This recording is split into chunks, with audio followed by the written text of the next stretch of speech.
speciale elezioni. Interviste e commenti sulle prossime elezioni. Ben ritrovati agli amici di Radio Veneto 1, un nuovo spazio di approfondimento per presentare candidati e programmi in vista delle elezioni politiche del prossimo 4 marzo.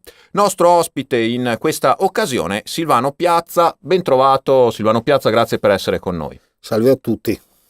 Silvano Piazza, candidato per il Partito Democratico, il centrosinistra, nel collegio uninominale di Treviso per la Camera e anche poi nella lista per il plurinominale di Treviso e Belluno.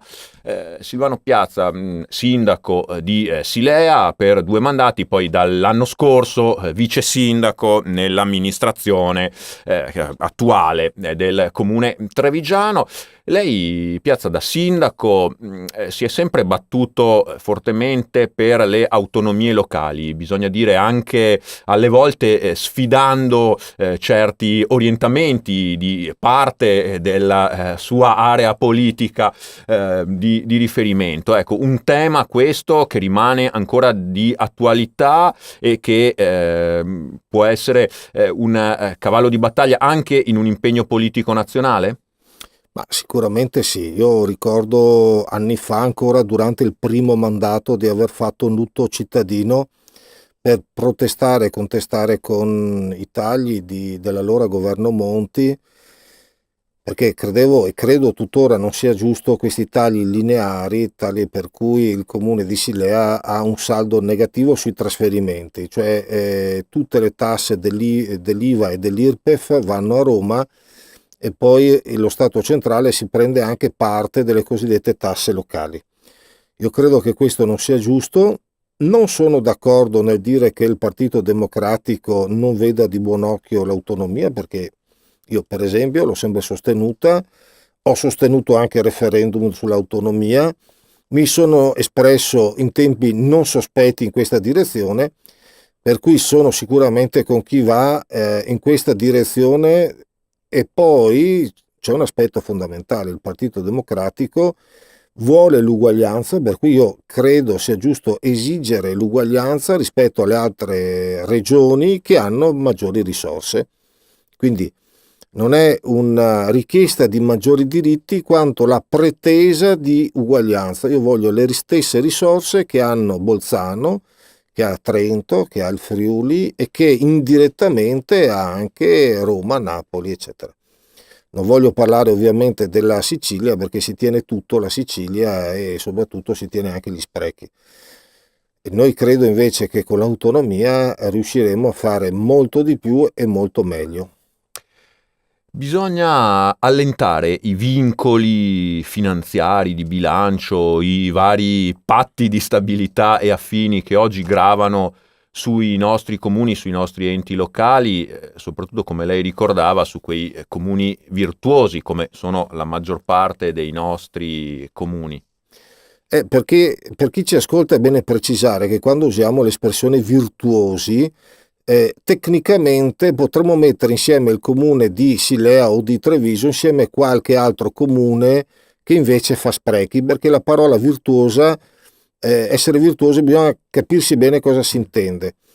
È giusto allentare i patti di stabilità, i vincoli di bilancio, gli equilibri di bilancio laddove c'è un'efficienza economica. Mi spiego meglio.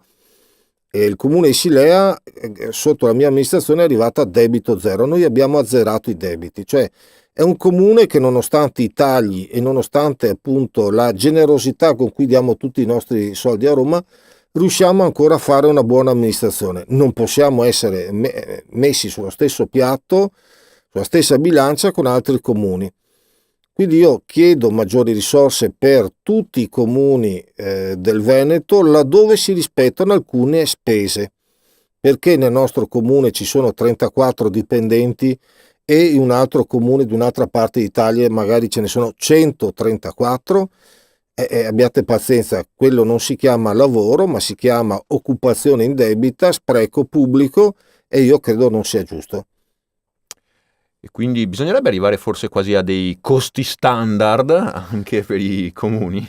Credo di sì, credo sia necessario, lo si deve fare gradualmente, però è necessario anche tirare una linea e stabilire un limite, così non va bene, così non si può più andare avanti. Per qualcuno che ci sta ascoltando potrebbe sembrare strano che, che un esponente del Partito Democratico si esprima in questo senso, qualcuno confonde queste tesi come espressione di altri partiti politici. In realtà io mi richiamo semplicemente all'efficienza del sistema, e un partito democratico deve assolutamente chiedere, pretende, fare di tutto perché sia efficiente il sistema. Poi la differenza chiaramente la facciamo sulla spesa, e io come sindaco ho avviato dei processi innovativi come la cosiddetta Revolution, laddove abbiamo dato 200 euro a tutti gli studenti dai 6 ai 18 anni che fanno sport, 250 a chi fa musica, mandiamo gli studenti all'estero a studiare, regaliamo una settimana tecnologica a tutti i ragazzi di quinta elementare all'EC Campus. Quindi facciamo politica spendendo risorse proprie per aumentare la qualità dei nostri giovani. Potremmo fare di più e meglio se avremo più risorse. Grazie a Silvano Piazza, candidato alla Camera nel collegio uninominale di Treviso per il Partito Democratico e il centrosinistra. Grazie per essere stato nostro ospite. Grazie a tutti voi. Grazie anche da parte mia, vi rinnovo l'invito con i prossimi appuntamenti di approfondimento per le elezioni politiche 2018, sempre qui sui canali di Veneto 1. Speciale elezioni. Interviste e commenti sulle prossime elezioni.